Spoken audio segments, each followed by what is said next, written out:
Come and fly away with me. Come and fly away with me. Come and fly away with me. Come and fly away with me. Hi guys! Welcome back to my channel. This is LadyGagiers. Today is August 16 guys, and it's already 6:29 in the night. Yeah, 6:29 in the night guys. So we went out with my friend. I went out with my friend, and after dun guys, nag-stop over ako sa grocery store kasi may kailangan ako sa grocery store, and I end up doing a big grocery. It's not really big grocery guys. It cost me $100, but it's not a lot, $200. So mag-grocery haul tayo ngayon guys, and ipapakita ko sa inyo kung anong mabibili nyo sa $100. It's 4,000 pesos. So mag-start tayo. May dalawa akong bags dito guys. Ang bigat-bigat, so hindi ko na siya ipapakita sa inyo. Isa-isahin ko na lang guys para kasi sobrang bigat niya guys. And then ilalagay ko dito yung tawag dyan yung prices. So mag-start tayo nito guys. May strawberry ako dito guys, dalawang strawberry. Mura lang siya guys, it's $2 something kung bibili ka ng apat. So limit na siya ng apat guys. If you will buy more than four like that, so it will be $4 each. So bumili ako ng dalawa kasi po-frozen ko. So isa at saka ito dalawa. Ano ko na guys, sobrang bango kasi masarap yung strawberry ng pa-falls na guys. So patapos na yung season ng strawberry guys. So masarap siya. Ito, so may dalawa ako dyan na strawberry. And then bumili ako nitong oatmeal cookie. Gusto ni Habi yan guys. Ako hindi, ayoko dyan. And then bumili ako ng basa steak. Itong fish guys na ipiprito ko, masarap siya guys. So naka-frozen na siya, naka-cut na siya. I think this is $8. So ilalagay ko direct sa freezer guys para okay na siya.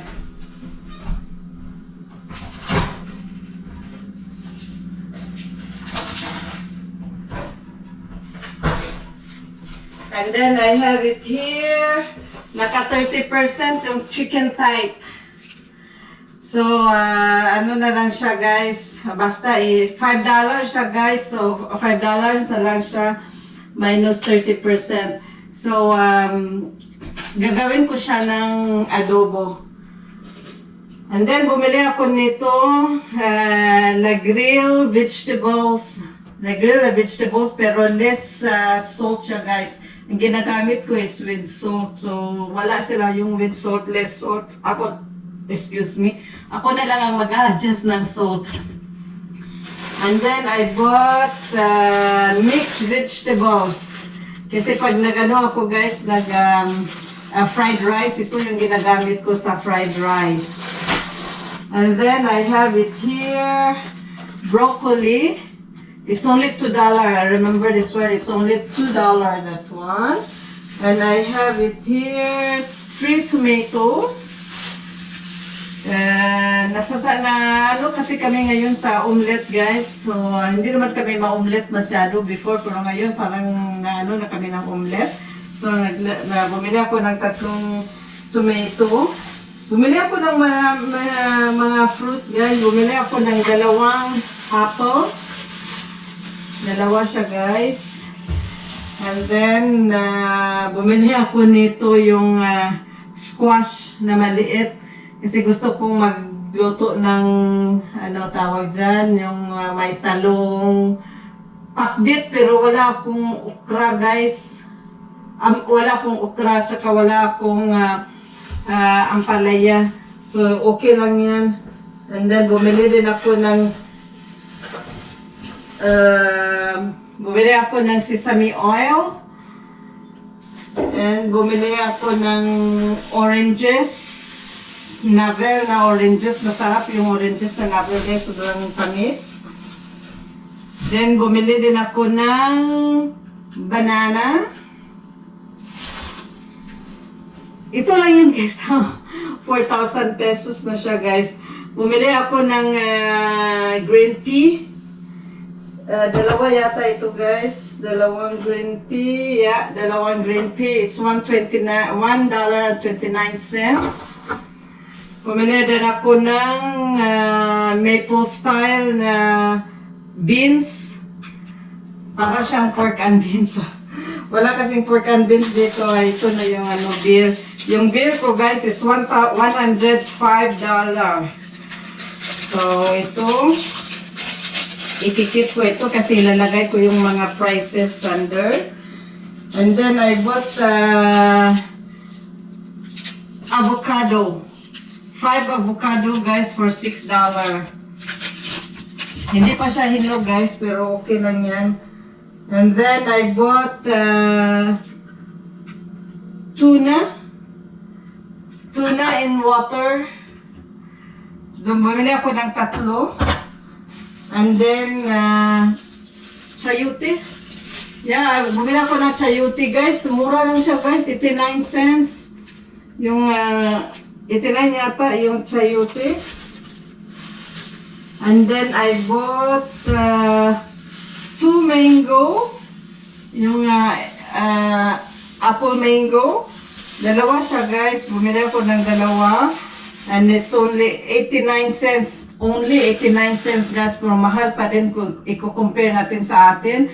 Kasi dito kasi minsan mag $1.50 ito guys. Sobrang mahal talaga siya. Pero masarap kasi. Ito lang yung mas nalalapit sa atin. And then I bought cucumber. It's $1.29 yata yan. So wala na yung isang bag guys. Tapos na siya. And then punta tayo dito sa kabila. Dito sa kabila guys, puro mabibigat. I bought Activia na yogurt. So ilalagay ko siya sa smoothies or sa oatmeal ko guys. And then I bought 1 milk.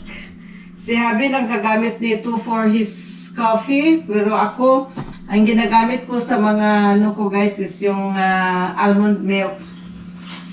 And then I bought bolognese spaghetti sauce. I think it's $3 something ito guys. And then, I bought also, bumili din ako ng 3 meat spaghetti sauce also. Mike's. Hindi ko pa na-try yan guys. Hopefully masarap siya. And then for my coffee, hindi naman palagi guys.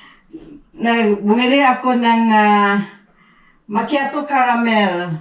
And it's non-dairy. So maganda siya guys. It's non-dairy. Macchiato caramel, almond and oats, non-dairy, $7. And then I bought this lower sugar Tropicana orange juice. And then the last, ito lang guys, hindi talaga sa marami. Bumili din ako ng guava, nectar guava. And I'm not sure kung magkano siya guys. Ilalagay ko lang sa baba yung presyo niya. Sorry guys, parang talagyan ko na Ilalagay ko lang siya sa water ko guys. Kasi ngayon guys, wala akong panlasa. So kailangan ko iinom ng maraming tubig.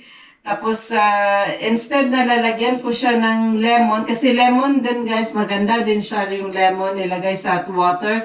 Lalagyan ko siya nito. Last time kasi nilagay ko is yung guyabano, masarap din yung guyabano. Kunti lang siya guys, alam ko marami siyang sugar, pero kunti lang nilalagay ko, basta may malalasahan lang ako sa tubig. Kasi kung hindi, wala talaga, parang wala, hindi siya nakakain ganyo na iinom ng tubig. Tapos ngayon, sobrang init ngayon guys, is 32 degree sa labas. Pagpasok ko sa loob, is, tinignan ko yung thermometer, 32 degrees. Tapos, yung car ko guys, kanina, nasira yung air conditioner. So, nagta-travel kami kasama yung kaibigan ko na wala talaga kaming, walang air condition. Okay, buti na lang na hindi kami nagha-highway. So, open yung mga windows namin, pero sobrang init pa din, guys. And then, I bought coconut water. This is $5. Dalawa yung binili ko, guys. Dalawa siya, guys. So, ito lang, guys, yung nabili ko sa 4,000 pesos. Hindi siya marami. Hindi talaga siya marami. And sobrang mahal. Nagmamahal talaga dito, guys. Lahat-lahat nag-increase ng presyo. Lahat talaga, guys, ng cost of living dito sa Quebec, Canada, tumataas na talaga. So, wala ka talagang i-expect dito na mura. So, ito lang siya lahat, guys. Papakita ko sa inyo lahat ng nabili ko.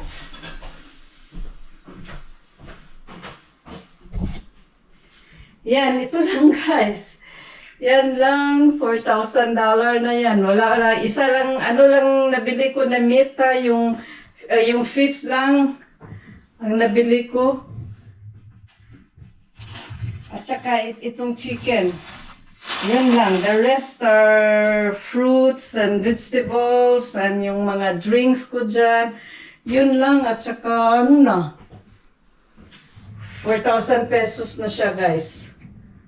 Isang isda lang. So,